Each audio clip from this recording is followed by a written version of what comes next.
Yo, dog.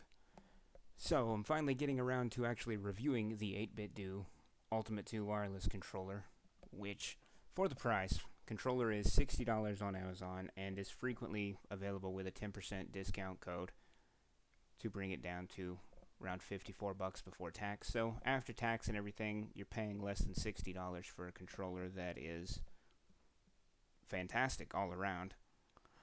That I only really have two complaints with, and one of them can be completely fixed. It can be sort of fixed right out of the box. And that's going to be the thumbsticks. They are like slippery is probably not the right word, but just the texture of the thumbsticks. There's not a lot of grip on them. The thumbsticks on every other controller that I've used are much better in terms of that alone. But as far as like thumbstick accuracy and the feeling in game, Hall effects, they're TMO sticks, which are essentially Hall effect sticks. They get much better like battery life. They use less power over. So if you're someone who wants to use the controller wirelessly, you're going to have a better time with that. This controller also has switches on the back, on the top, that will turn the triggers from Hall effect triggers with like a full pull range for like racing games to buttons instead of, I mean, you think of it as trigger locks, but it actually turns it into a physical button. And there is quite a bit of travel on these, and it's kind of annoying. It doesn't really feel good. It's not like it doesn't feel like a good quality like thing to have in your controller. It makes the controller feel like cheaper when you have all this travel before actually hitting the button itself. But that's really the only two complaints. And the thumbsticks being like that, I mean, there's ways that you can get around that. Like included in the box are thumbstick caps, and they're much better than just using the thumbsticks by themselves. I think I used this controller for one or two games before putting on the thumbstick grips, and I haven't taken them off up until making this video right now. The thumbsticks themselves, the caps, the top of them at least, are also removable. So I know they sell, or at least I would assume they sell replacements from 8BitDo directly. And I would assume that someone, Etsy or somewhere, has thumbsticks that you can buy from them. And if all else fails, you can always go Control Freaks or whatever you would like and get the exact specific thing you would want. So, is that a deal breaker? Absolutely not, of course. But it's just a minor thing as well as the triggers. So this is the only thing you get. You don't get a manual or anything like this. You get this real simple, straightforward piece of paper that just basically tells you how to turn on and connect the controller to your device, depending on what device you have. And I believe you get it in English, as well as what I'm assuming is Mandarin. I do not know. So you have this very bottom button here that you're seeing, and that is to cycle through your profiles. It won't do it because I only have one profile set up. This button goes through all of your lighting modes, and I don't exactly remember what this like square button does. The minus and plus are like your, like in game, like the way you have like share and options on PlayStation, or I guess not share. The touchpad would be the left button, and then the right button would be your options button. And you also have a switch on the back that goes between Bluetooth and the Bluetooth dongle, or no, Bluetooth and then the wireless dongle. Sorry. And then on the top, you have these bonus two shoulder buttons. All the buttons and everything outside of the triggers are fantastic and feel fantastic, and the triggers only feel bad when you're using the switch to turn the triggers into like physical like buttons.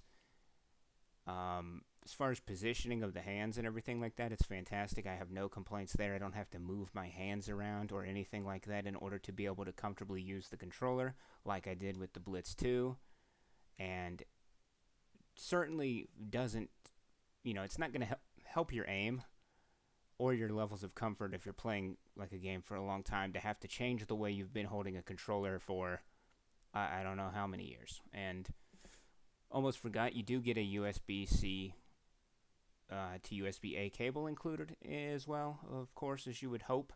Just a standard one. It has their branding on it. This is the dock that you get, which is, it's nice to have a dock for the people that care about stuff like that. I mean, for the price you're paying for just the controller by itself, the dock coming with it as well is an awesome feature.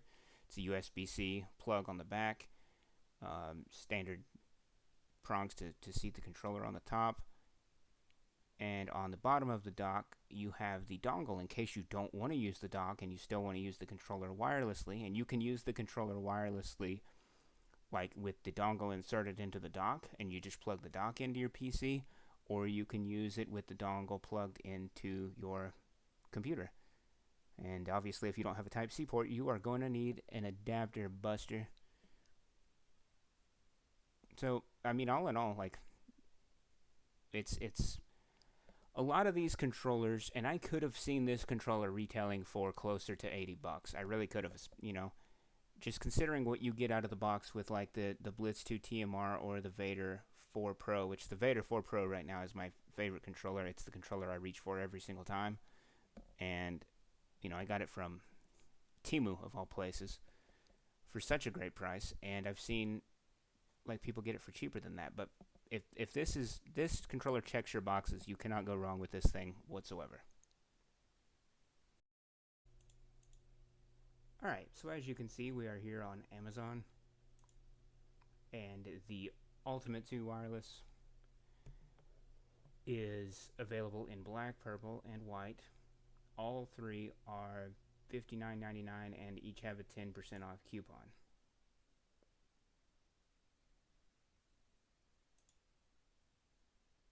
This is a much better way to show what I'm talking about. Doesn't do anything. Once it's all the way down, then it clicks.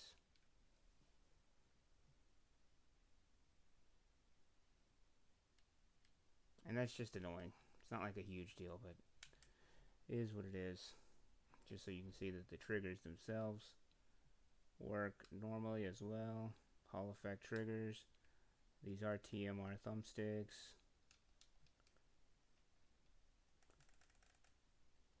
Test circularity, why not?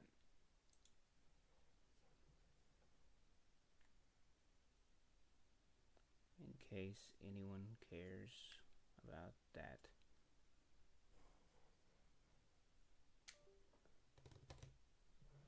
And just for the heck of it, let's go ahead and test this as well. And it does work like that. So this can be used. So I don't know why you wouldn't just use this. Unless you just don't want to use the dock, which maybe you don't want to use the dock. And it pairs instantly. Didn't have to press or do anything. There is a sync button on the top. Didn't have to touch it, didn't have to do anything. So that's nice. Okay, dog.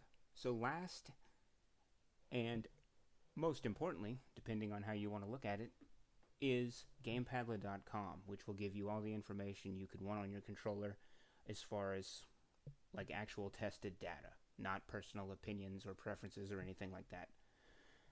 I'm re-recording this because initially I clicked on this controller, which is the Ultimate 2 Bluetooth controller, which after I clicked it and checked, that is for it says Nintendo Switch 2 in the title. That is not the controller that I am reviewing because that thing has 200 Hz polling rate. This is the correct controller. Extremely low average latency for the buttons and sticks, wired and wirelessly. As you scroll down and check, everything here is green. And you don't really see that a lot with controllers. Polling rate is fantastic as well. It's 1,000, which I thought it was 1,000, and the last one said 200, which made me skeptical, so I stopped everything and went and double-checked what I was, I was like, am I completely, do I have zero idea what I'm talking about? Or no, I have somewhat idea of what I'm talking about. So the information is everything you could want to know based on, how, if this is great. Both of these are great as far as, I believe with software you can test this as well, or change that, You can also test it with software, I guess. Test it yourself and see what you think. 20 to 30 hours, I have no experience with that. Not a lot of people have commented on that.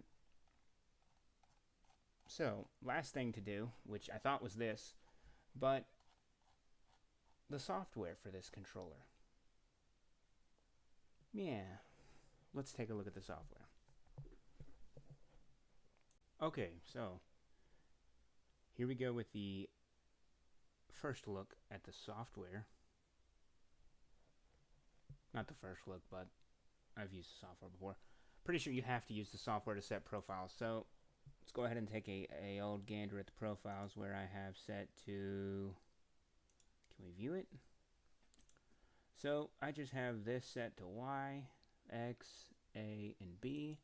You just click it and it's very simple and straightforward, easy to change anything you want to. You can change, as you can see, everything on the controller outside of the square and star button.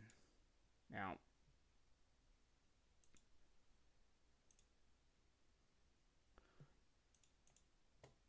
you have a lot of different settings up top, as you can see, from motion, which I haven't messed with at all and I don't want to mess with right now. Default RGB effect, close, you have light tracing, firing, and then you can set it to background. Neat. Change the colors. So I don't really care about any of that, but I mean, if you do care, it's there for you. You can set the vibration. Please hold left and right trigger to test the vibration. Oh, that's nice. I don't like vibration.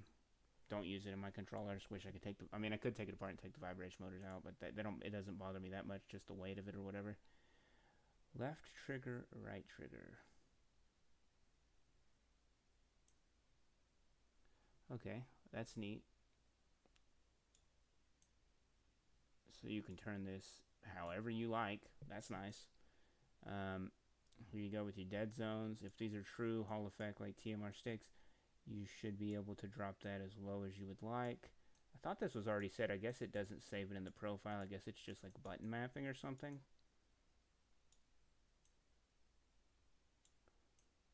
Get both of those set to 1. Just configure macros however you would like.